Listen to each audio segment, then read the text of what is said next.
오늘 여러분들과 함께 나눌 말씀의 가장 중요한 단어는 이미 제목에서부터 보셨을 텐데요. 이 자유라는 단어입니다.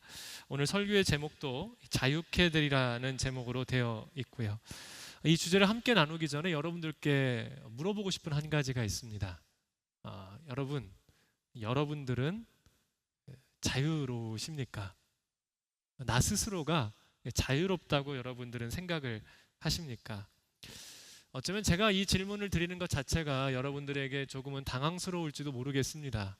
지금의 시대가 어느 시대인데 자유를 운운하는지 조금은 당황스러우실 수도 있겠지요. 그래서 오늘 본문에 보게 되면 2000년 전임에도 불구하고 이러한 이야기를 들었던 사람들이 예수님께 이렇게 항변하는 것을 볼 수가 있습니다. 오늘 본문의 말씀인데요, 이 33절 말씀입니다. 우리 함께 33절의 말씀 읽어보도록 하겠습니다. 읽습니다. 시작. 그들이 예수께 대답했습니다. 우리는 아브라함의 자손이고 어느 누구의 종이 된 적도 없는데 당신은 어째서 우리가 자유롭게 된다고 말합니까? 맞는 말이죠. 자유로운데 왜 이런 얘기를 꺼낼까?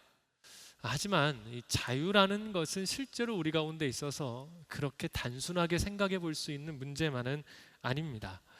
여러분, 자유를 이야기했을 때 뭐라고 표현할 수가 있을까요? 외부의 구속이나 압박이 없이 내 스스로 무언가를 마음대로 할 수 있는 상태를 자유라고 일컫습니다. 저는 대학에 다닐 때 철학을 전공을 했습니다. 그래서 좀 부끄럽다고 해야 되나요? 이 철학을 전공할 때 특이하게도 학부생임에도 졸업 논문을 썼습니다.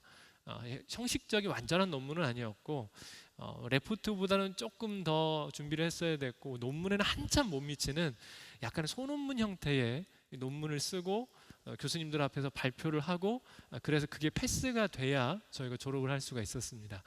여러분, 제가 졸업하면서 썼던 이 소논문의 제목이 뭐였을까요? 네, 그 자유란 무엇인가 였었습니다. 아직도 기억에 남는 게요, 이 소논문을 발표를 하고 교수님들의 질의와 평가를 받을 때 교수님 한 분이 처음에 이렇게 말씀하셨어요. 자네는 도대체 생각이 있는가? 얘기를 하셨어요. 이유가 뭐냐면 학부생 주제에 아주 작은 부분도 아니고 자유 전체를 다뤘다라는 이유 때문에 굉장히 크게 혼났던 기억이 남습니다. 그런데 그 교수님께서 재밌게도 마지막에 이렇게 말씀해 주셨어요. 다 평가가 끝나고, 그런데 자네 그 대학원 올 생각은 없나? 예, 그래도 힘이 났던 부분입니다. 교수님께서 그렇게 말씀을 하셨던 그 논문에 제가 전체적으로 뼈대를 말씀을 드리면 이렇게 썼습니다. 사람에게 자유란 무엇일까? 앞서 말씀드린 대로 자유는 외부의 구속함이 없는 상태에서 자기 마음대로 할 수 있는 모습을 자유라고 이야기를 합니다. 여러분, 우리가 정말로 외부의 어떤 구속과 억압이 없는 상태라면 뭐든지 자유롭게 하실 수가 있습니까? 아니요, 그럴 수가 없어요. 사람이라는 존재는 기본적으로 이렇게요, 몸을 가지고 있습니다. 여러분, 제가 지금 누군가에게 구속받지 않는다고요 점프를 해서 천장에 닿을 수 있는 건 아니에요. 기본적으로 자유란 유한적인 육체의 몸을 가진 상태에서 자유를 이야기를 합니다. 여러분, 그런데 이게 단순히 육체의 일들, 그러니까 몸의 일로 끝날까요? 그렇지가 않는다라는 거예요. 이 생각이라는 게 참 자유로울 것 같습니다만 그 사람이 어렸을 때부터 들었던 이야기, 우리는 보통 그렇게 형성된 것을 가치관이라고 이야기를 하고 프레임이라고 이야기를 하고 패러다임이라고 이야기를 합니다. 이미 가지고 있는 생각의 틀 안에 갇혀서요, 거기에서 생각을 하는 거지 그것을 벗어나는 일은 거의 불가능합니다. 저희가 배웠던 이 패러다임이라는 이론 자체가 이미 그것을 증명해주고 있어요. 그래서 여러분, 제가 내렸던 결론은 이런 거였습니다. 자유란 뭔가, 이 자유란 좋은 틀을 가지고 있는 게 자유의 기본적인 전제 조건이 된다라는 거예요. 조금 더 몸으로 무언가를 잘하고 싶은 자유가 있다라면, 자유를 갖고 싶다라면 건강해야 되는 게 기본적입니다. 오늘 우리가 어떠한 것에 대해서 풍성한 생각을 하고 싶다라면 거기에 대한 지식의 틀을 더 넓게 가지고 있어야 거기에 대해서 조금 더 자유롭게 할 수 있습니다.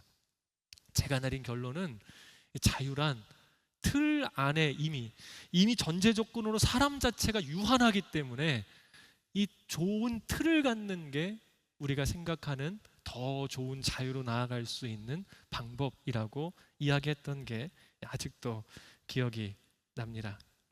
그런데 왜 인류는요, 이러한 자유에 대해서 오랜 시간 동안 갈망하고 누리지를 못했던 것일까요? 여러 의견이 있을 수 있습니다만 예수님께서는 이 자유에 대해서 이야기를 할 때 그들이 이렇게 물어봤죠. 우리가 종도 아닌데 왜 자유에 대해서 이야기를 하냐라고 물었을 때 예수님은 놀랍게도 오늘 본문입니다. 34절의 말씀을 통해서 이렇게 말씀을 전해 주셨어요. 우리 34절의 말씀인데요, 제가 읽어보도록 하겠습니다. 예수께서 대답하셨습니다. 내가 진실로 진실로 너희에게 말한다. 죄를 짓는 사람마다 죄의 종이다. 여러분 다시 한번 들어보십시오. 내가 진실로 진실로 너희에게 말한다. 죄를 짓는 사람마다 죄의 종이다. 제가 읽어드렸던 표현을 보면 아주 특별한 표현이 나와요. 이 진실로라는 글자입니다. 여러분 이 진실로라는 이 단어, 지금 쓰기에는 굉장히 어색한 단어인데 여기에서 교회를 조금 다니신 분들도 있고 그렇지 않으신 분들도 있을 거예요. 교회에 있다 보면 무언가 앞에 있는 사람이 이야기할 때 혹은 기도할 때 앉아 계신 성도님들이 이런 표현을 씁니다. 아멘. 여러분 오늘 이 진실로라는 이 단어가 이 아멘과 동일한 단어입니다. 아멘. 정말로 그렇습니다. 정말로 그렇게 될 겁니다. 나는 그렇게 될 것을 진정으로 믿습니다. 예수님께서는 이 단어를 매우 강조하실 때 이 단어를 쓰셨어요. 그런데 제가 지금 읽어드렸을 때 이 단어가 몇 번 쓰였습니까? 2번이요. 그러면 이 말은 진짜 정말로 매우 엄청나게 중요하다라는 이야기예요. 성경에서 예수님이 진실로라는 단어를 2번 쓴 경우가 많지 않습니다. 뭐라고 하셨다고요? 내가 진실로 진실로 너희에게 말한다. 죄를 짓는 사람마다 죄의 종이다. 뭐라고요? 죄를 짓는 사람마다 죄의 종이다. 사람이 어떤 것을 행한다는 것은요, 그것에 영향을 받았다라는 것을 의미를 합니다. 다른 말로 하면 내가 지금 그 테두리 안에 있기 때문에 그 행동을 한다라는 거예요. 제가 앞서 말씀드린 그 자유라는 개념과 일치가 되지요. 이 논리를 따르자면 죄를 짓는다라는 것은 여러분 죄의 영향력 아래, 죄의 테두리 안에 있다라는 것입니다. 자, 이제부터 집중해서 보십시오. 그런데 죄를 짓는 자들은 어떻게 된다라고 이야기합니까? 앞서 예수님이 하셨던 말씀과 반대의 이야기가 나와요. 종이라는 단어가 나옵니다. 무엇의 종이요? 죄의 종이요. 이 말씀이 우리에게 명확하게 이야기해주는 매우 중요한 메시지가 있다라는 겁니다. 무엇입니까? 지금까지의 인류가 투쟁하며 그렇게 갈망하며 얻으려 했던 자유의 문제는 환경과 여건, 제도 혹은 가지고 있음과 없음의 문제를 넘어선 본질적인 한 가지의 이유가 있다라는 거예요. 무엇입니까? 죄의 문제예요. 죄로 인해서 사람들은 스스로가 속박을 하고 다른 사람들을 속박을 하는 것인데 어느 순간 우리는 그것을 잊은 채 외부적 환경에 대해서만 더 많은 시간과 에너지를 쓰며 본질적인 문제에 대해서는 조금은 소홀했던 것이 아닌가라는 질문입니다. 사랑하는 여러분, 우리는 자유를 위해서 정말 많은 것을 투자합니다. 여기 계신 분들이요, 대부분 거의 다 12년 이상은 공부하셨을 거예요. 유치원도 공부한다고 치면 14년, 거기에 대학원 과정을 조금 길게 밟으면 보통 20년 가까이 최근에는 다들 공부를 합니다. 여러분 왜 이렇게 공부를 하세요? 왜 이렇게 투자를 하셨어요? 이유가 어렵지 않지요. 자유롭게 살기 위해서요. 내가 앞으로의 삶이 속박이 적고 내가 원하는 대로 살고 싶은 마음이 우리 안에 있기 때문에 그렇게 투자를 합니다.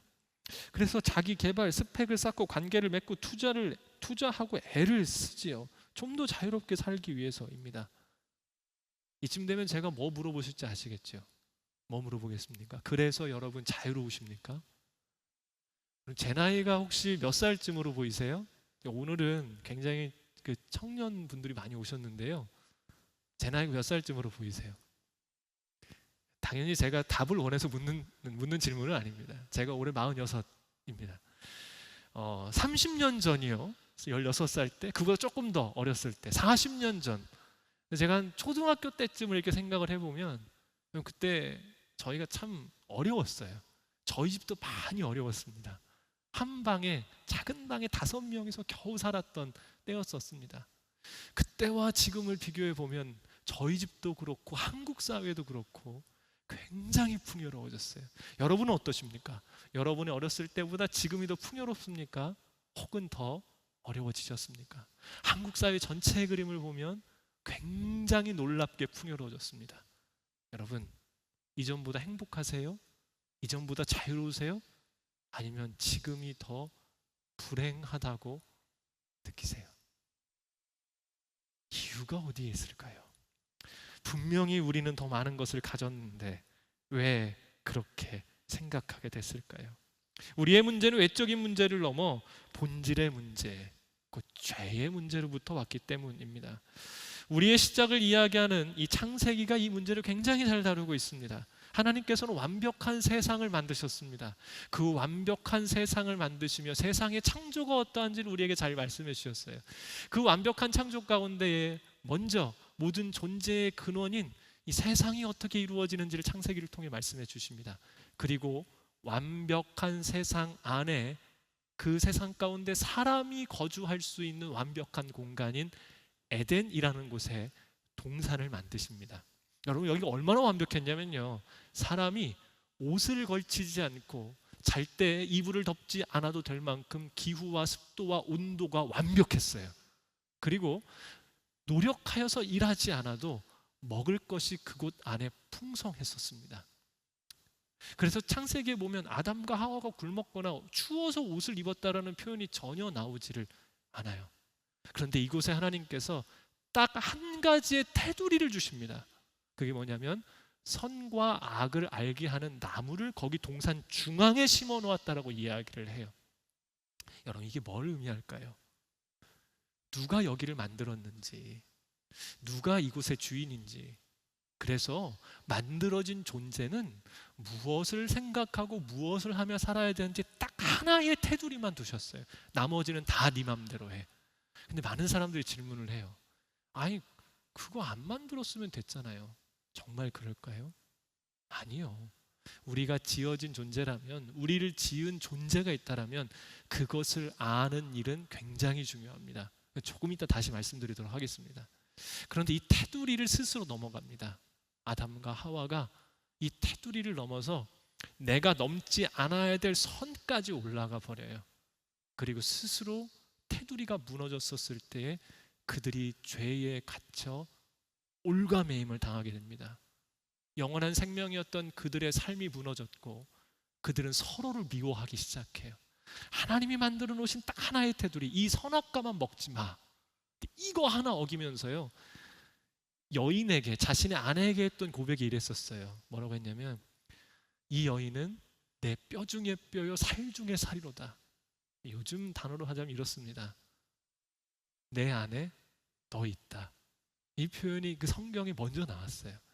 여러분, 그런데 죄를 짓고 나자, 이 테두리가 무너지고 나자 자신과 함께 했던 여인에게 뭐라고 하냐면 이 여자가 라는 표현을 쓰기 시작해요. 완전히 모든 게 다 깨어집니다. 왜요? 죄의 종이 되었기 때문입니다. 여러분, 이게 단순히 아담과 하와에서 그쳤을까요? 그 자녀를 보면 이 영향력이 어디까지 흘렀는지를 볼 수가 있습니다. 시간이 흘렀습니다. 2명의 자녀가 태어났습니다. 가인과 아벨이라는 2명의 아들입니다. 이들이 장성하여서 이제 하나님 앞에 드릴 수 있는 제물을 거두기까지의 이들이 장성을 하였죠. 첫 번째 제물을 드릴 때가 됐습니다. 아벨은 양으로, 가인은 농작물로. 그런데 하나님께서 아벨의 제사를 받지 않으셨어요. 이유가 있었겠죠. 아벨의 제사에 무언가가 부족했기 때문입니다. 이것을 반대네요. 가인의 제사를 받지 않으셨어요. 죄송합니다. 가인의 제사를 받지 않으셨어요. 형이었던 가인이요, 자신의 제사를 받지 않고 아벨의 제사를 받으시는 하나님을 보고 화가 여기까지 올라왔습니다. 이게 무슨 말이에요? 죄의 마음이 내 가운데 싹트기 시작했어요. 이때 하나님께서 가인에게 하시는 말씀이 있습니다. 죄가 너의 문 앞에 엎드려져 있다. 너는 그 죄를 다스려야 된다라고 이야기를 하세요. 그런데 가인이 하나님께로부터 그 말씀을 들었음에도 불구하고 이 이야기를 무시해요. 어떻게 합니까? 이미 죄가 그 안에 주체할 수 없을 정도로 올라와 결국 인류 최초의 살인이 형제 사이에서 일어나게 됩니다. 스스로 통제할 수 없는 죄의 종이 되어버린 모습이 창세기라고 불리는 가장 성경의 첫 번째에 나오는 것을 볼 수가 있습니다. 가인의 삶도 아벨의 생명도 부모의 마음도 다 무너져 내렸어요. 죄의 종이 되었기 때문에 그렇습니다. 안타깝게도 세상은 이러한 죄에 대한 경각심이 크지가 않아요. 우리는 환경과 여건, 법과 제도, 재정과 권력에 많은 신경을 쓰지만 이 본질의 문제는 죄로 인함인데 이것을 신경 쓰지 않기 때문에 참 자유를 누리지를 못합니다. 결국 이러한 이 죄의 영향력은 우리를 올가매어 죄의 종이 되게 하여서요, 네 가지의 모습으로 우리를 위협하고 올가매고 있습니다. 죽음, 그리고 불안, 두려움, 욕심이라는 올가매미 우리의 삶 가운데 자꾸 우리를 더 속박해 가는 것이지요. 하지만 놀랍게도 예수님께서는 죄 아래 살 수밖에 없는 우리 모두를 향해 자유로울 수 있는 말씀을 허락해 주세요. 그게 오늘 본문입니다. 그래서 굉장히 중요합니다. 여러분 32절 말씀인데요. 혹시 본문이 준비가 되었나요? 예, 32절 말씀 함께 읽어보도록 하겠습니다. 읽습니다. 시작. 그리고 너희는 진리를 알게 될 것이며 진리가 너희를 자유롭게 할 것이다. 죄는 우리를 종으로 만들었는데 예수님께서 그와 반대의 말씀으로 놀라운 선포를 하세요. 진리가 너희를 자유롭게 할 것이다. 진리란 무엇입니까? 진리의 가장 중요한 특징 한 가지가 있어요. 변하지 않아야 된다. 그리고 또 한 가지 속성이 있는데요, 완벽한 논리적인 명제여야 된다. 이 두 가지가 부합되어야 됩니다. 그래서 진리란 변하지 않는 완벽한 명제. 여러분, 이 변하지 않는 완벽한 명제가 있다면 그것이 무엇일까요? 저는 성경이라고 믿습니다. 왜요? 성경이란 본래 성경 자체가 하나님에 대한 계시예요. 하나님은 어떠한 분이십니까? 영원하신 분, 변하지 않는 분이기 때문에 그렇습니다. 이 하나님에 대해서 보여주는 것이 성경이기 때문에 변하지 않는 하나님을 보여주는 이 성경만이 영원한 진리라고 이야기를 할 수가 있다는 것이죠. 놀랍게도 이 진리는 하나님을 계시하며 우리를 향하여 쓰여졌기 때문에 오늘 우리는 이것을 진리로 받아들일 수 있는 것입니다. 자, 이제 이 진리는 놀랍게도 우리를 자유롭게 하는데요, 죄는 종으로 만들지만 진리는 자유롭게 합니다. 다른 말로 바꾸면 지금까지 했던 말들 가운데요, 죄는 우리를 종으로 만들어 죽음, 두려움, 그리고 불안, 욕심으로 우리를 올가매는데 이 모든 것들로부터 우리를 자유롭게 한다라는 것이지요. 자, 그 내용들을 함께 좀 살펴보도록 하겠습니다. 진리가 과연 이 네 가지의 영역을 어떻게 해결해 주는가. 첫 번째, 이 진리가요, 죽음으로부터 우리를 자유롭게 한다라는 것입니다. 모든 사람의 공통적인 짐이 있다면 죽음이지요. 청년의 때에는 이게 별로 실감이 나지가 않습니다. 그런데 나이가 어느덧 들어감에 따라 우리는 죽음을 마주하게 될 때에 실감을 하게 되고 그것 앞에 무기력해지는 우리의 모습을 참 많이 경험을 합니다. 세상의 권력자들이 왜 그렇게 불로장생을 원했는지를 알 수 있는 부분이지요. 어느 누구도 피할 수 없습니다. 왜요? 죄의 결과가 죽음이기 때문에 그렇습니다. 여러분, 우리가 오늘 죽게 되는 것은 다른 문제가 죄의 종이 되어 죄의 결과이기 때문입니다. 그래서 사람 안에는요, 이 죽음이라는 두 글자로 인해 늘 항상 존재해 있는 게 있어요. 이것은 다음번에 이야기할 것과 굉장히 밀접해 되어 있는데 불안이라는 감정입니다.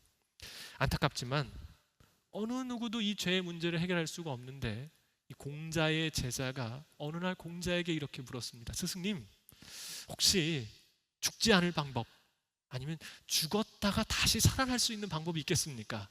공자가 제자에게 이렇게 이야기를 했습니다. 방법이 있지. 죽었다가 다시 살아난 집에 우물을 길어다 마셔라. 그러면 죽지 않거나 다시 살아날 것이다. 제가 이 이야기를 중국 철학사 선생님께 들었기 때문에 틀린 얘기는 아닐 겁니다. 여러분, 무슨 이야기입니까? 죽음은 어느 누구도 피해갈 수 없다라는 것을 우리나라에 깊이 뿌리 박힌 유교를 창시한 공자마저도 인정할 수밖에 없다라는 것입니다. 그런데 이러한 묶임에 있는 우리들에게 예수님께서 이러한 말씀을 주세요. 요한복음 3장 16절입니다. 우리 함께 읽어보도록 하겠습니다. 읽습니다. 시작. 하나님께서 세상을 이처럼 사랑하셔서 독생자를 주셨으니 이는 그를 믿는 사람마다 멸망하지 않고 영생을 얻게 하려는 것이다. 여러분, 하나님의 아들 예수 그리스도를 믿으면 영원한 생명을 얻는다, 죽지 않게 된다라고 이야기를 하세요. 근데 이 이야기가 오늘 본문에도 나와 있어요. 자, 35절과 36절 말씀, 우리 두 절의 말씀인데요, 함께 읽어보겠습니다. 시작. 종은 집에 영원히 머물러 있을 수 없지만 아들은 영원히 머물러 있다. 그러므로 아들이 너희를 자유롭게 하면 너희는 참으로 자유롭게 될 것이다. 여기서 아들은 예수님이거든요. 예수님이 우리를 자유롭게 하면 모두가 자유롭게 된대요. 어디서부터요? 죽음으로부터 우리는 자유로울 수 있게 된다라는 것입니다. 예수님만이 우리를 자유롭게 합니다. 예수님을 믿는 사람은 죽음으로부터 자유로울 수 있다라는 것이에요. 왜요? 그 값을 치렀기 때문에 그렇습니다. 세상에 어떤 사람도요, 아무리 여러분을 사랑하고 여러분을 위한다 할지라도 여러분의 죽음의 값을 생명으로 치를 수 있는 존재는 아무도 없습니다. 그것은 사람을 넘어선 존재만이 가능해요. 여러분, 세상에 어떤 신이 자기 자신을 죽여서 자기가 만든 피조물을 위해 자신의 생명을 내어주는 신이 어디에 있겠습니까? 혹자는 이렇게 이야기를 한다고 하더군요. 자신의 아들을 죽인 그 신은 잔혹함으로 믿을 수가 없다. 저는 이렇게 반박합니다. 자신의 아들까지 내어준 사랑을 보여주었기에 나는 그 하나님을 믿을 수밖에 없다. 우리의 죽음을 대신 치러주시기 위하여서 예수님은 십자가를 지셨습니다. 그러하기에 그분을 믿는 사람들은 죽음으로부터 벗어나 영원한 생명 앞에 나아갈 수 있는 것이죠. 한국 기독교 안에요, 일제시대 참 많은 탄압이 있었습니다. 여러분, 그 탄압 가운데서도 그들이 신앙을 지킬 수 있었던 이유가 무엇이겠습니까? 죽음으로부터 자유로웠기 때문에 그래요. 죽음에서부터의 자유로움이 그들 가운데 있었기 때문입니다. 무엇입니까? 오늘 우리가 함께 읽었던 이 말씀이요, 그 아들 독생자를 믿는 자들마다 영원한 생명에 이르겠다라는, 멸망하지 않겠다라는 이 말씀이 그들 가운데 자유를 주었기 때문에 그들이 죽음 앞에서도 의연할 수 있었던 것입니다. 사랑은 죽음보다 강합니다.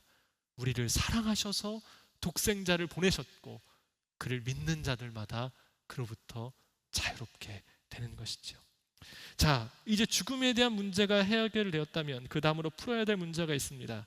사람과 모든 존재에 있어서 여러분, 생명 다음으로 중요한 것이 있다면 뭐라고 이야기할 수가 있겠습니까?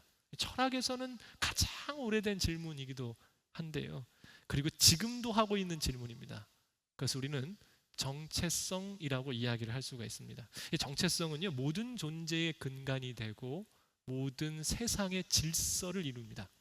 모든 존재가요, 자신의 정체성이 확고하지 않으면 그도 죽고 함께 더불어 있는 자들도 다 망하게 됩니다. 너무 비약적인 얘기긴 합니다만, 만약에 물고기가 어느 날 정체성이 갑자기 확 바뀌었어요. 나는 육지에서 살아야겠다라고 하면서요, 물가에서 갑자기 다 뛰어올라서 물 위로 올라온다면 어떻게 되겠습니까? 다 죽죠. 반대로 육지에 사는 동물들이 정체성이 물고기로 갑자기 바뀌어서 물 안으로 뛰어들기 시작한다면 어떻게 되겠습니까? 예, 동일하게 다 죽는 겁니다. 문제는 이 육지에 있는 동물만 죽는 것이 아니라 그로 인해 전체가 다 파괴된다는 거예요. 정체성은 여러분, 단순히 나뿐만이 아니라 우리 모두를 지탱시켜주는 힘이기 때문에 사람에게 있어서 생명이 붙어 있었을 때 가장 중요한 한 가지만 꼽는다라고 이야기한다면 내가 누구인지를 명확하게 아는 것만큼 중요한 것이 없습니다. 모든 것은 거기에서 시작이 되는 것이지요. 그렇다면 과연 이 정체성, 사람이라는 정체성 어떻게 알 수 있을까요? 오늘 분명히 이야기하죠. 진리는 우리를 자유롭게 한다. 다시 이야기하면 오늘 우리가 이 존재로부터 오는 불안함에서부터 우리를 자유롭게 하는 것이 이 진리의 말씀인데요. 말씀 함께 보도록 하겠습니다. 창세기 1장 27절에서 28절 시작에 대한 말씀인데요. 우리 27절, 28절 제가 27절 읽고요. 28절을 함께 읽어주십시오. 제가 27절 읽습니다. 하나님께서 사람을 그분의 형상대로 창조하시니 곧 하나님의 형상대로 사람을 창조하시되 하나님께서 그들을 남자와 여자로 창조하셨습니다. 28절 함께 읽습니다. 하나님께서 그들에게 복을 주시며 그들에게 말씀하시기를 자식을 많이 낳고 번성해 땅에 가득하고 땅을 정복하라. 바다의 물고기와 공중의 새와 땅에 기는 모든 생물을 다스리라 하셨습니다. 기억하십시오. 우리는 우연히 생긴 존재가 아닙니다. 제가 공부했던 철학자들 중에 실존 철학자들은 우리가 기투된 버려진 존재, 내어 던져진 존재라고 이야기하는 사람들도 있습니다. 아니요, 절대 그렇지 않습니다. 우리는 하나님의 형상을 따라 지으심을 받은, 하나님의 완벽하신 계획하심 가운데 지으심을 받은 사람들임을 우리가 알고 기억할 때 우리의 삶의 자세와 모습이 완전히 달라질 수 있다는 것입니다. 만약 우리가 하나님께로부터 얻은 생명이 있다 할지라도 나의 정체성이 버려진 존재, 우연히 생겨난 존재, 어쩌면 단순히 그저 만들어진 존재라고 이야기한다면 우리는 우리의 삶 가운데 무엇을 해야 될지, 어떻게 살아야 될지에 대한 가치의 확립을 할 수 없을 수밖에 없습니다. 말씀하시죠. 인간의 존엄은요, 여러분 스스로부터 부과할 수가 없습니다. 오늘 우리가 서로가 귀하고 어느 누구도 서로에게 함부로 대할 수 없는 것은 하나님이 모든 사람을 동일하게 그토록 아름답게 지으셨기 때문에 어느 누구도 당신을, 어느 누구도 나를 함부로 대할 수 없는 것이 여기로부터 비롯되는 것. 여러분은 하나님께서 지으신 아름다운 형상입니다. 그런데요, 이 이야기를 창세기를 넘어 베드로라는 위대한 사도이고 예수님의 제자가 또 다른 말로 이렇게 표현을 합니다. 베드로전서 2장 9절인데요. 함께 읽어보도록 하겠습니다. 읽습니다. 시작. 그러나 여러분은 택하신 족속이요 왕같은 제사장들이요 거룩한 나라요 그분의 소유가 된 백성이니 이는 여러분을 어두움에서 불러내어 그분의 놀라운 빛으로 들어가게 하신 분의 덕을 선포하게 하기 위한 것입니다. 아멘. 여러분 저를 따라서 한번 좀 해주실 수 있을까요? 예, 한번 따라서 해주십시오. 택하신 족속, 왕같은 제사장, 거룩한 나라, 하나님의 소유가 된 백성. 우리가 누구라고요? 그런 사람들이라고 이야기를 합니다. 여러분 우리가 단순히 오늘 호흡하여 누군가로부터 이야기를 듣는 존재가 아니라 하나님께서 우리를 이와 같이 부르셨다라고 분명하게 이야기하고 있어요. 세상이 우리를 부품이나 소모품으로 이야기를 할 때 하나님은 내가 너를 지었다라고 말씀하시며 너는 존귀한 자다라고 말씀하시고요, 왕같은 제사장이고 거룩한 나라고 나에게 소유된 백성이라고 이야기를 하시면서요, 택하신 족속이라고 이야기를 합니다. 진리 안에 있는 것, 왜 진리가 우리를 자유케 하는지를 다시금 보여주는 귀한 본문입니다. 그래서 또 성경은 우리 가운데 이런 이야기를 해줘요. 스바냐 3장 17절의 말씀인데요, 이 말씀도 함께 읽어보도록 하겠습니다. 시작. 너의 하나님 여호와가 너의 가운데 계시니 그는 구원을 베푸실 전능자이시라. 그가 너로 말미암아 기쁨을 이기지 못하시며 너를 잠잠히 사랑하시며 너로 말미암아 즐거이 부르며 기뻐하시리라 하리라. 사람이 살아갈 때요, 가장 큰 욕구가 있다면 여러분 어떤 욕구이겠습니까? 저는 이제 초등학교 때 사회에서 배웠을 때 가장 큰 욕구는 의식주라고 배웠어요. 이 의식주가 가장 중요하고 큰 욕구라고 배웠는데 제가 삶을 살다 보니까요, 이제 이 불혹의 나이를 넘어서기 시작하니까 알게 된 게 한 가지가 있습니다. 철학 배울 때도 선생님들이 계속 하셨던 이야기였는데 사람에게 가장 중요한 욕구는 인정이라는 이 두 글자라고 이야기를 하시더라고요. 인정받음, 인정받고 싶은 욕구. 실제로요, 사람이 이것을 위해 모든 걸 다 바칩니다. 너무나 안타까운 이야기지만 지금 이 시간에도 한국에서는 20분에 한 명씩 자기 목숨을 스스로 끊습니다. 이걸 말해야 되는 제 자신이 너무나 가슴이 아픕니다. 여러분, 그런데 그렇게 자신의 이 귀중한 생명을 스스로 끊는 많은 분들의 이유가 이 인정, 사랑받음에 있다라는 것을 아세요? 제 친구 중에 노숙자 분들을 돕는 사역을 하는 친구 목사가 한 명이 있습니다. 여러분, 근데 이 친구 목사가 저에게 노숙자에 대한 개념을 새롭게 알려준 적이 있어요. 저는 이 노숙자, 노숙인 분들을 생각할 때 어려워서 바깥에서 지내실 수밖에 없는 분이라고 생각을 했었어요. 그런데 이 친구가 저한테 이렇게 이야기를 하더군요. 사람은 살아갈 때 이 지지 기반이라는 게 있다라는 거예요. 가족이 될 수도 있고 친구가 될 수도 있고 직장이 될 수도 있습니다. 어쨌든 나를 받쳐주는 여러 개의 지지 기반이 있는데 이 지지 기반이 하나씩 무너지다가 다 무너지게 되면 결국 길에 나앉을 수밖에 없다라는 거예요. 무슨 말입니까? 나를 인정해 주던 사람들이 내 가운데 사라지면 그분들은 돌아갈 곳이 없기 때문에 길에 있을 수밖에 없다라는 게 그 친구의 이야기였었습니다. 사람에게 있어서 인정받음은 무엇보다 중요합니다. 오늘 우리의 존재의 불안은 어디서부터 올까요? 내가 누구인지에 대한 진정한 인정이 부족할 때 우리는 늘 불안해할 수밖에 없습니다. 그런데 성경이 우리 가운데 이야기를 해요. 너의 하나님 여호와가 너의 가운데 계시니 그는 구원을 베푸실 전능자이시다. 내가 너로 인하여 기쁨을 이기지 못하시며 잠잠히 너를 사랑하신다 말씀하십니다. 사랑하는 여러분, 이 놀라운 진리가 여러분들 가운데 온전히 들려지기를 간절히 소망합니다. 그래서 이로 인해 불안해하지 마십시오. 여러분들의 존재가 얼마나 고귀하고 아름답고 정말로 귀한 존재인지를 늘 생각하십시오. 이제 세 번째입니다. 죄로 인한 속박은 여전히 우리 안에 자리를 잡고 있는데요. 세 번째 모습은 두려움이라는 것이지요. 삶의 시간 가운데 있는 막연한 두려움 왜 생길까요? 그것은 이런 겁니다. 내가 하고 있는 것이 잘 하고 있는 것일까? 여러분, 이걸 뒤집어서 이야기하면 뭔 줄 아세요? 이거 못해서 어려워지면 어떻게 하지? 이 이야기를요, 성경이 이렇게 표현하고 있습니다. 우리 요한일서 4장 18절 말씀 함께 좀 읽어보겠습니다. 두려움으로부터 자유를 준다는데요. 자, 읽어봅니다. 시작. 사랑에는 두려움이 없습니다. 온전한 사랑은 두려움을 내쫓습니다. 두려움은 징벌과 관련이 있기 때문입니다. 두려워하는 사람은 아직 사랑 안에서 온전케 되지 못한 사람입니다. 아이들을 보면요, 이 아이가 사랑받았는지 그렇지 않았는지 쉽게 알 수 있어요. 나이가 들면 그걸 좀 잘 감추는데요, 아이들은 금방 드러납니다. 여러분, 아이들의 특징 아시죠? 사랑받은 아이들은 자존감이 높아요. 그래서 어디 가서 잔소리를 들어도 잘 주눅들지 않아요. 조금 위축돼도 다시 이야기할 수 있어요. 자기가 조금 잘못해도 금방 힘을 낼 수 있어요. 결과에 대한 두려움이 적어요. 사랑받은 아이들은 그렇습니다. 여러분, 사랑에는 두려움이 없습니다.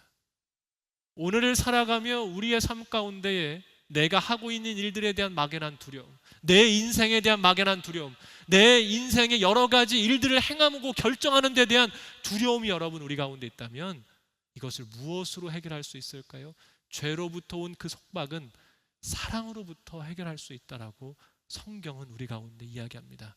사랑 안에는 두려움이 없습니다. 그런데 이 이야기가 조금 추상적이죠. 그래서 실제 우리의 인생에 두려움을 주는 것들은 어쩌면 우리 위 어깨에 얼려져 있는 삶의 짐일지도 모르겠습니다. 그래서 이 말씀도 준비했습니다. 우리 마태복음 11장 28절 함께 읽어보도록 하겠습니다. 11장 28절 읽습니다. 시작. 수고하고 무거운 짐진 자들아 다 내게로 오라. 내가 너희를 쉬게 하리라. 여러분, 예수님이 이 땅에 왜 오셨을까요? 예수님이 이 땅에 오신 여러 가지 이유들을 말할 수 있겠습니다만 예수님께서 스스로 하신 말씀이 이 부분이에요. 내가 이 땅에 온 이유는 짐을 대신 져 주기 위해서 왔다라고 라고 이야기를 하세요. 인생을 살아가면서요, 삶이 힘들고 어려운 이유가 있다면 어깨에 메어진 짐 때문에 그렇습니다. 아이들도 청년들도 나이가 이미 지긋한 성인들도 내 어깨 위에 있는 짐이 무섭고 힘듭니다. 그런데 예수님이 이 땅에 오셔서 우리에게 하신 말씀이 이래요. 수고하고 무거운 짐진 자들아 다 내게로 오라. 내가 너희를 쉬게 하겠다. 우리가 인생의 두려움 가운데 어디서 자유를 누릴 수 있겠습니까? 예수님께 나아오면 그 진리의 말씀이 오늘 우리에게 자유를 줄 것이라 말씀을 합니다. 이제 마지막 네 번째입니다.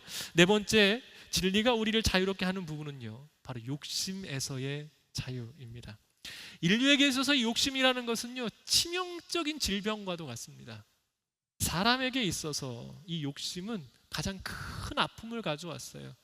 작은 다툼에서부터 시작하여 남의 것을 빼앗기는 이유, 다른 사람을 속이는 이유, 다른 사람의 마음을 아프게 하는 이유. 왜 그렇습니까? 이 욕심이에요. 한 나라와 또 다른 나라가 싸우게 되는 이유가 어디에 있습니까? 수많은 사람들이 죽고 삶의 터전을 잃고 그들의 삶이 완전히 무너져 내리게 하는 이 전쟁의 일들이 왜 일어납니까? 전쟁의 이유는 바로 욕심 때문이지요. 그래서 성경은 이렇게 표현을 해요. 욕심이 잉태한 즉 죄를 낳고 죄가 장성한 즉 사망에 이르게 된다라고 이야기를 합니다. 어떤 사람도 욕심을 피해갈 수 없어요. 모든 사람에게 적용되는 욕심, 죄로 인해 모든 사람을 올가매어 버린 이 욕심이라는 것을 우리가 어떻게 피해갈 수 있고 자유로워질 수 있을까요? 한 가지 방법이 있습니다. 목적이 올바르면 욕심은 우리 안에 사라지게 됩니다. 말씀부터 한번 읽어볼까요? 자, 요한복음 15장 16절의 말씀인데요. 오늘 새가족 예배 치고는 말씀을 좀 많이 읽는 편이지요. 조금만 힘을 내서 읽어주십시오. 자, 요한복음 15장 16절입니다. 함께 읽겠습니다. 시작. 너희가 나를 택한 것이 아니요 내가 너희를 택하여 세웠나니 이는 너희로 가서 열매를 맺게 하고 또 너희 열매가 항상 있게 하여 내 이름으로 아버지께 무엇을 구하든지 다 받게 하려 함이라. 예수님이 말씀하세요. 우리가 아닌 하나님께서 우리를 택하셨대요. 여러분 이 말씀 믿어지세요? 굉장히 중요한 부분입니다. 앞서 말씀드린 것처럼 나의 존재는 스스로 증명할 수 없어요. 여러분 제가 갑자기 목사를 하고 있다가 어디에 가서 저는 이 나라의 대통령입니다라고 이야기를 한다면 그럼 주변의 사람들이 뭐라고 하겠습니까? 정신이 나갔다라고 이야기를 하겠지요. 우리의 존재는 주변으로부터 인정받음으로 내가 누구인지가 더 확실해지는 것입니다. 하나님께서 우리를 택하셨어요. 그리고 그 택하심 가운데에 우리에게 삶의 목적을 하나 주셨는데 그걸 뭐라고 이야기를 하면 열매 맺어야 되는 것이 우리 인생의 목적이라고 이야기를 하세요. 아니 뭐 그게 어렵나? 열매 맺으면 되죠. 그런데 이 열매라는 두 글자 안에 담겨진 의미가 굉장히 중요하다는 것입니다. 여러분 열매에 대해서 생각해 보신 적 있으세요? 열매가 뭡니까? 그렇죠. 나무에서 맺어지는 뭐 여러 가지 과실들이 열매이지요. 근데 이게 도대체 뭐길래 이렇게까지 이야기를 하는가예요. 여러분 세상이 참 힘들고 살기가 어려워요. 오늘을 살아갈 때 정말 어렵다, 너무 힘들다라는 말이 그냥 절로 나오는 것이 요즘의 세상입니다. 왜 그럴까요? 이 열매라는 두 글자와 굉장히 깊은 관련이 되어 있습니다. 여러분 우리가 보통 이 열매 맺는 과목들을 보면요 한 가지 특징이 있습니다. 열매 맺는 과목은 열매를 맺어놓고 절대로 그 나무가 열매를 먹지 않는다는 사실이에요. 너무 당연한 이야기를 하고 있죠. 제가 그래서 어떤 한 청년 여성분에게 이렇게 물어봤어요. 만약에요 이 열매 맺은 과목이 입을 쭉 벌려서 자기가 맺은 열매를 다 먹어버린다면 어떻겠어요? 그랬더니 이 여성 청년분이 저한테 이렇게 대답했어요. 어머 공포 영화 같아요. 이렇게 대답을 했어요. 여러분 세상이 왜 공포스러운 줄 아세요? 열매를 스스로 먹기 때문에 그래요. 세상의 법칙은 하나님께서 만드신 아름다운 세상의 법칙은요 열매 맺은 나무는 그것으로 영광을 받아요. 그리고 주변이 행복해집니다. 저는 사과를 무척 좋아하거든요. 사과나무에 사과가 맺혀 있는 걸 상상만 해도 기분이 좋습니다. 사과나무는 그것을 맺음으로 영광을 얻고 그 주변에 있는 제가 행복해지는 게 열매의 특징입니다. 하나님께서 우리를 택하셔서 우리의 삶의 목적을 뭐라고 말씀하셨냐면 열매 맺는 존재로 살아가라고 이야기를 하세요. 오늘 세상이 어렵고 힘든 이유가 있다면 많은 이들이 오늘 그 열매를 스스로 취하기 때문입니다. 여러분, 자유롭게 되고 싶으십니까? 욕심으로부터 자유로워져 오늘의 삶이 참된 행복을 누리기를 원하십니까? 그럼 내가 열매 맺는 사람이어야 됨을 기억해 주십시오. 진리가 이야기하고 있는 그 말씀 가운데 들어가 주십시오. 그래서 여러분들께 부탁드리고 싶은 게 있습니다. 내가 열매를 맺었는지 그렇지 않았는지는 어떻게 할 수 있을까요? 딱 한 가지만 보시면 돼요. 나로 인해 주변이 행복하면 여러분들은 열매를 맺었고 아주 자유롭고 아름다운 삶을, 행복한 삶을 사시는 분일 겁니다. 그래서 내가 가는 곳마다 사람들이 힘들어져요. 내가 가는 곳마다 여러 가지 일들이 다 어그러지고 피폐해져요. 그럼 곰곰이 돌아보셔야 돼요. 나는 열매를 맺는 삶인가? 스스로 그것을 다 가지려고 하는 삶인가? 성경은 우리에게 분명히 이야기합니다. 인생의 목표는 열매를 맺는 것이다. 그런데요, 또 한 가지 분명한 목적을 제시를 합니다. 고린도전서 10장 31절의 말씀인데요, 이 말씀도 함께 읽어보도록 하겠습니다. 읽습니다. 시작. 그런즉 너희가 먹든지 마시든지 무엇을 하든지 다 하나님의 영광을 위하여 하라. 이 말씀 조금 어려우시죠? 여러분, 그런데 제가 딱 간략히 한 가지만 이야기하고 마무리하도록 하겠습니다. 하나님의 영광을 위하여 산다는 것, 그게 정말 우리를 자유롭게 할까라는 생각이 듭니다. 그런데 인생의 모든 시간들을 돌아보면 단순한 한 가지의 모습을 발견할 수가 있어요. 여러분, 우리는 작은 한 가지 행동에도요, 목적이 있습니다. 그렇죠? 제가 만약에 물을 마신다면 물을 마시는 이유가 어디에 있겠습니까? 갈증을 해소하기 위해서. 작은 행동에도 목적이 있어요. 그래서 인생이 아름답고 그 인생이 위대하고 행복한 삶을 위해서 중요한 것은 어떤 목적을 가지느냐가 인생에 있어서는 굉장히 중요합니다. 만약에 변하지 않는 가치, 이 땅의 창조주, 나를 죽기까지 사랑하시는 분을 위해서 살 수 있다면 여러분, 그것은 좋은 것일까요? 나쁜 것일까요? 세상이 자꾸 나를 위해서, 나만을 위해서 살아가기 때문에 세상은 점점 더 각박해지고 있습니다. 그런데 그것이 나를 위해 죽으시고 완전하신 하나님, 그래서 우리 가운데에 가장 선한 일을 명령하셔서 열매를 맺으라고 말씀하시는 그분을 위해서 우리가 살아갈 수 있다면 그 삶은 어떠할까요? 욕심에 매여 있는 삶이 아닌 참으로 아름답고 정말 멋진 삶을 살아갈 수 있겠죠. 사랑하는 여러분, 오늘 우리가 죄로 인하여서 여러 가지로 매여 있고 죄의 종으로 살아가는 모습들이 우리 안에 있을지라도 기억하십시오. 진리는 우리를 자유롭게 할 줄로 믿습니다. 그런데 이 진리가 우리를 자유롭게 하기 위해서요, 우리는 진리를 알고 진리를 받아야 될 것인데 진리가 우리 가운데 어떻게 임할 수 있을까요? 이제 마지막으로 그 말씀만 읽고 마무리하도록 하겠습니다. 진리가 우리 가운데 임할 수 있는 방법, 31절 32절의 말씀입니다. 두 절의 말씀 읽고 마무리합니다. 읽습니다. 시작. 예수께서 자기를 믿게 된 유대 사람들에게 말씀하셨습니다. 만일 너희가 내 말대로 산다면 너희는 참으로 내 제자들이다. 그리고 너희는 진리를 알게 될 것이며 진리가 너희를 자유롭게 할 것이다. 세 가지의 명제가 그 다음을 이끌어갑니다. 자, 첫 번째 뭡니까? 진리가 우리를 자유롭게 할 수 있는 첫 번째 방법, 너희가 내 말대로 살아야 된다라는 겁니다. 그리고 내 제자가 되는 것까지 함께 묶어 있습니다. 여러분, 진리를 알기 위해서 먼저 필요한 것은 주님이 주신 계명, 주님의 말씀대로 오늘 살아가는 것이 중요합니다.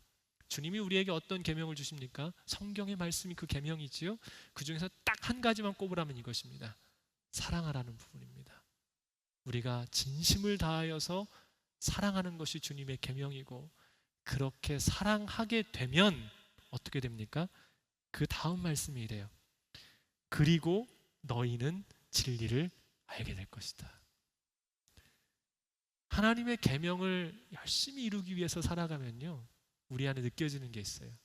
하나님의 마음도 알게 되고 하나님의 사랑도 경험하게 되고, 그리고 그 말씀의 능력을 실제로 경험하게 되어서요, 지식적인 알미 아니라 내재된 참된 알므로 다가오게 됩니다. 그래서 그 말씀을 살아갈 때 우리는 진리를 알게 되는 것이죠. 그리고 그 진리를 알게 되면 세 번째 뭐라고 이야기합니까? 진리가 너희를 자유롭게 할 것이라 이야기를 합니다. 자, 이제 말씀 마무리하겠습니다. 이곳에 계신 모든 귀한 사랑하는 성도님, 여러분 정말 자유하셨으면 좋겠습니다. 정말 자유롭고 행복하셨으면 좋겠습니다. 그런데 이 일을 위해 우리가 밟아야 될 스텝들을 생각하십시오. 첫 번째는 각성입니다. 죄는 반드시 우리를 올가매어 죄의 종, 죽음으로, 그리고 우리를 불안함으로, 두려움으로, 욕심으로 몰아갑니다. 이것으로부터 자유로워질 수 있는 것은 진리인데, 그 진리는 우리 안에 어떻게 임합니까? 예수님을 믿고 그 믿음 가운데 예수님의 계명, 그 말씀을 한 가지라도 붙들고 오늘을 살아가 보는 겁니다. 그 가운데에 하나님의 말씀이 이렇게 이루어질 수 있구나 경험하십시오. 지식을 넘어 삶의 하나님에 대한 경험은 진리를 알게 할 것입니다. 그 진리를 아는 자들은 진리 안에 거하여 어떻게 된다고요? 진리가 우리를 자유케 하는 놀라운 은혜가 임하게 될 것입니다. 진리로 인하여 그 모든 속박으로부터 자유케 되는 모든 여러분들 되시기를 주님의 이름으로 축복합니다. 기도하도록 하겠습니다. 하나님, 오늘 말씀을 통하여 우리 안에 진리를 바라보게 하시고 참된 자유를 꿈꾸게 하시니 감사를 드립니다. 이 시간 우리가 죄로 인해 묶여 있음을 보았습니다. 나도 모르게 죽음 앞에 무기력하고 내 존재에 대해서 불안해하고 하고 있는 일에 대한 두려움이 있고 욕심에 매여 진정한 목표를 잃어버린 우리의 삶이 있었음을 고백합니다. 성령님, 도와주셔서 우리가 진정으로 가야 될 진리 앞에 서 있기를 원합니다. 이를 위해 간구합니다. 믿음을 더하여 주옵소서. 우리를 위해 죽으신 예수님을 바라보게 하여 주셔서 예수님을 믿는 믿음 가운데에 주의 계명을 지키게 하시고 그 계명을, 주님의 말씀을 힘을 다해 지킴으로 오늘 그 진리를 알아가는 놀라운 은혜를 경험케 하여 주시옵소서. 진리를 아는 모든 이들, 진리가 주는 자유를 경험하게 될 줄로 믿사오니 하나님, 이전에 경험하지 못하였던 그 자유함이 우리 가운데 임하여 오늘을 살아가며 참된 자유가 세상과 사람으로부터 얽매이지 않고 모든 두려움과 불안과 욕심으로부터 벗어나 오늘 우리 안에 진정한 자유가, 진정한 행복을 경험하는 주님의 사람들로 살아갈 수 있도록 우리를 붙들어 주시옵소서. 약속의 말씀을 이루실 주님께 감사드리오며 예수님의 이름으로 기도드립니다. 아멘.